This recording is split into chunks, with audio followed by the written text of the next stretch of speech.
नमस्कार, मी साटम. आता back to pavilion 2025 मधनं थेट 2024 मधल्या स्टोरीजवर येऊ. तरी बघा, एकंदरीत तुम्हाला माहिती असेल कोल्हापूरकरांनी माधुरी किंवा महादेवीसाठी काय रान पेटवलं आहे त्याबद्दलचं. पण बघा, एकंदरीत ह्याच माधुरी बद्दलचे व्हिडिओज मी ज्या वेळेला पाहत होतो, रील्स पाहत होतो, त्यावेळेला एक गोष्ट माझ्या लक्षात आली, ती म्हणजे ज्या वेळेला या सिरीजचं शूटिंग चालू होतं ना, त्यावेळेला एक कॉम्पोनेंट म्हणून मी घरगुती गणपतींचं विसर्जनचं शूटिंग करत होतो. तर बघा, आमच्याकडे अशी प्रथा आहे की करियोडच्या राजाच्या मंडपामध्ये सर्व घरगुती गणपती जमतात. तिथे सर्वांची एकत्र सामूहिक आरती होते, त्यानंतर सर्वांचा आदरातिथ्य होतो आणि नंतर बाजूलाच कृत्रिम तलावामध्ये त्यांचं विसर्जन होतं. ज्यांच्या ज्यांच्या घरामध्ये गणपती बसतो ना, त्यांच्या त्यांच्या मनावर एक प्रकारचं चिंता, त्याच वेळेला एक प्रकारचं दुःख सुद्धा दिसतं मला. तेच दुःख माझ्याही चेहऱ्यावर किंवा तीच चिंता तुम्हाला माझ्याही चेहऱ्यावर दिसेल कधी अनंत चतुर्दशीच्या दिवशी, ज्या वेळेला करियोडचा राजा मला सोडून जात असतो त्यावेळेला. अशाच प्रकारची चिंता आणि दुःख नांदणी गाव आणि पंचक्रोशीतील लोकांच्या चेहऱ्यावर दिसत होती, ज्या वेळेला ती लोक महादेवी म्हणजेच माधुरीला निरोप देत होते. त्यावेळेला आपण गणेशाला निरोप देतो ना, त्यावेळेला आपल्या मनामध्ये एक खातरजमा असते की पुढच्या वेळेला तू परत एकदा माझ्या घरी येणार आहेस, ह्याच बोलीवर मी तुला आता निरोप देत आहे.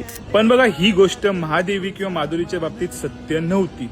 त्याचमुळे जे दुःख त्यांच्या मनामध्ये किंवा त्यांच्या चेहऱ्यावर दिसत होतं ते कैक पट जास्त होतं गणपती विसर्जनला माझ्या चेहऱ्यावर किंवा एकंदरीतच घरगुती गणपतींच्या वेळेला इतरांच्या चेहऱ्यावर दिसतं त्यापेक्षा. तरी बघा, एकंदरीत आता पाहता कोल्हापूरकरांनी जे रान उठवलेलं आहे, ज्या प्रकारचे सिमपोड झालेले आहेत, त्यावरून तरी नक्कीच आहे की माधुरी म्हणजेच आपली परत एकदा कोल्हापूरमध्ये आणि नांदणी गावामध्ये येणार आहे, इतकं तर खरं आहे. आणि आपण काय थांबणार नाही. परत एकदा आपली महादेवी आपल्याला परत मिळत नाही तोपर्यंत शेवटी ती आता फक्त नांदणी गावाची किंवा कोल्हापूरची राहिलेली नाहीये, तर ती अखंड महाराष्ट्राची लेक झालेली आहे. पण माझा प्रश्न हा आहे की ज्या संस्थेने ही महादेवी किंवा आपली माधुरीला वनतारामध्ये पाठवण्यासाठी प्रयत्न केला होता आणि तिचं चांगल्या प्रकारे पुनर्वसन करण्यासाठी प्रयत्न केला होता, यांनी आधीही अशा प्रकारच्या काही इंटरेस्टिंग पुनर्वसनाच्या मोहिमी हाती घेतल्या होत्या. त्यापैकी एक सांगायचं झालं तर आपल्या बैलगाडा शर्यतीवर आणलेली बंदी असेल किंवा मग आत्ताच इंटरेस्टिंग काही पर्यावरणवाद्यांनी थेट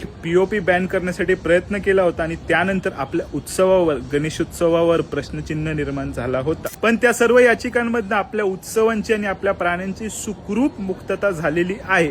पण अशा वेळेला पेटाला माझा नक्कीच प्रश्न हा असेल की तुम्ही आमची संस्कृती आणि आमचा धर्म ह्यावर कधी अभ्यास केला नाहीत का? तर अशा प्रकारे आपली गौराई परत एकदा गणरायाला घेऊन गेलेली आहे. आवाज येतोय की नाही माहिती नाही, पण हा सर्वात जगातला भारी प्रसाद मी आता खाणार आहे. इथे थोडा वेळ गणरायाला बघणार आहे जाताना, बाकी पुढच्या प्रवासाला निघू.